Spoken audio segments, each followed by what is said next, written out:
Hi guys, this is the Hutchison house. It's one of the oldest houses in Peterborough and is also a museum. And it was built by volunteers in 1837 for Dr. John Hutchison, the city's first doctor. And the Hutchisons lived here until 1847, and it became a museum in 1978. So enjoy the tour. So this is the keeping room of the Hutchison house. The house would have been owned by two families. So the first family that owned it was, in fact, the Hutchisons. They came here from Scotland originally, and Mr. Hutchison was actually Dr. Hutchison. He was the doctor for the local Peterborough area, and basically what Dr. Hutchison had decided was that he was going to move himself, his wife Martha, and their children that they had at the time to Toronto in order to increase his clientele. Well, people of Peterborough were not too content about that because he was their only doctor. So they asked him what he would need in order to stay, and he said he wanted a house that he could keep and call his own. So volunteers across the community came together to construct this stone house. If you didn't look, the rafters are all uneven spacing. So that's one of the reasons we know it was built by volunteers, is because it would have just been made from people who weren't necessarily employed in these fields, but kind of knew some here and there. So they would have donated their time. All Dr. Hutchison had to do was pay for the cost of nails and things like that. So this is called the keeping room because this is typically where Martha kept the family. And basically they would have spent all their time cooking and cleaning. They would have done their sort of daily activities, their sewing, their schoolwork, that kind of thing. And the most important part of this room here is the hearth. So the hearth would have been used for cooking, and it also would have been used for warmth within the house.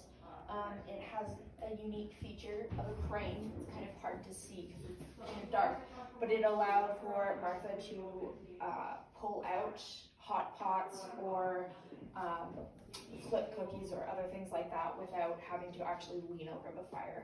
So it was a lot safer that way.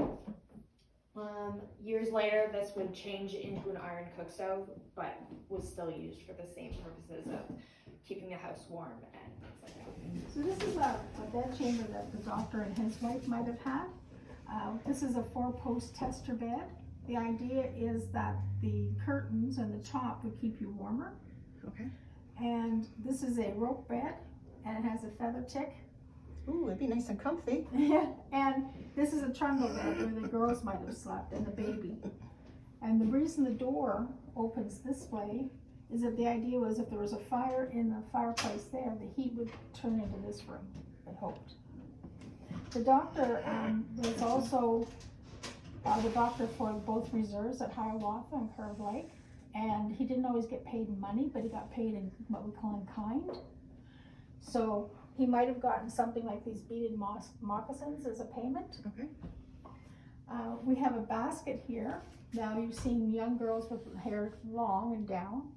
I have my hair back in a bun because I'm portraying the lady of the house. And Loretta has on a day cap. So if you were going out visiting, you'd put your day cap in a basket and you'd take it with you and you'd change when you got to where you were. Fleming was a cousin to Dr. Hutchison. He came to Peterborough in 1845 when he was 18. And he came to be a surveyor. And that instrument in the corner is a theodolite, and that's used for surveying. The map on your left is one of the first maps of Peterborough.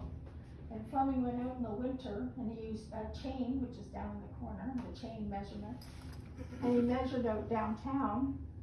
And then he went back in the spring to check his measurements. He then sent off for the stone. And then the map was etched into the stone and printed off. And I believe he sold them for £1 in black and white and £2 in color. And that was his first job. It looks like an inline skate. That's what it is. And Fleming was working on that invention when he was a young boy in Scotland. He was about 16, 17. And he would roller skate up and down the church aisle, and they told him to stop doing that. And his notation says that he thinks steel wheels would work better than wooden wheels. Mrs. Hutchison might have had an at-home day so that people would know when they could visit her.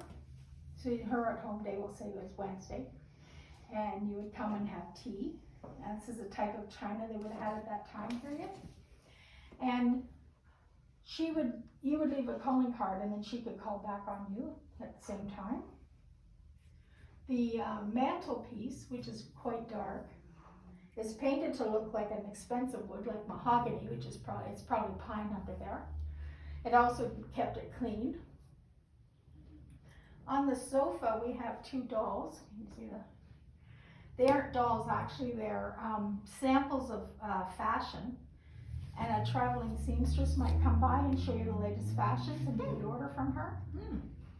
In the little bed, we do have a doll. It's a penny farthing. She cost a penny. And she's all wooden.